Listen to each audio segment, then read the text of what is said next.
لم يمتحنا بما تعي العقول به. And this, I think, is really one of the most profound lines in the entire Burda. He did not try to test us with that which would confound our minds. In other words, the Prophet's message, really, if we look at it, it's so simple that even an illiterate Bedouin who has no education could grasp it. In other words, the abstruseness of Christian theology, which has confounded even the most brilliant minds in Western civilization, we have nothing like that in our tradition. It's something that even the simplest of people can understand. And I've told this story before, but I was once in the Emirates, and this really profoundly affected me when I was studying years ago. I was in a gathering with some Bedouin, and one man asked me what I was before I was Muslim, and I said I was a Christian. And he said, what do they believe? And these were young, they were like in their late teens or early 20s. And I said, and they were real Bedouin, illiterate.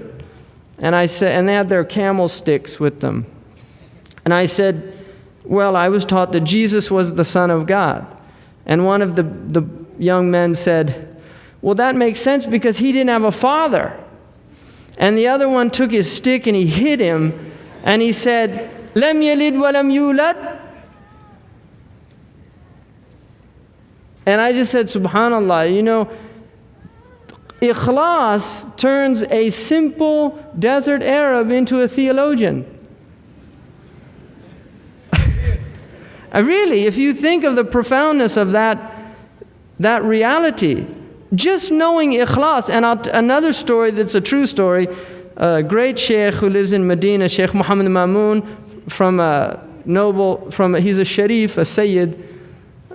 He's originally from Mauritania. He told me when he went to our Sheikh Rabط al-Hajj, and he wanted to study Tawheed with him. Rabط al-Hajj said, you want Tawheed? I'll give you Tawheed. Bismillah ar-Rahman ar-Rahim. قُلْ هُوَ اللَّهُ أَحَدٌ اللَّهُ الصَّمَدُ لَمْ يَلِدْ وَلَمْ يُولَدْ وَلَمْ يَكُنْ لَهُ كُفُوًا أَحَدٌ. There's Tawheed. Don't study anything else. Study fiqh. Learn how to worship Allah. That's Tawheed. And there's an incredible wisdom in that. And that's really what this means.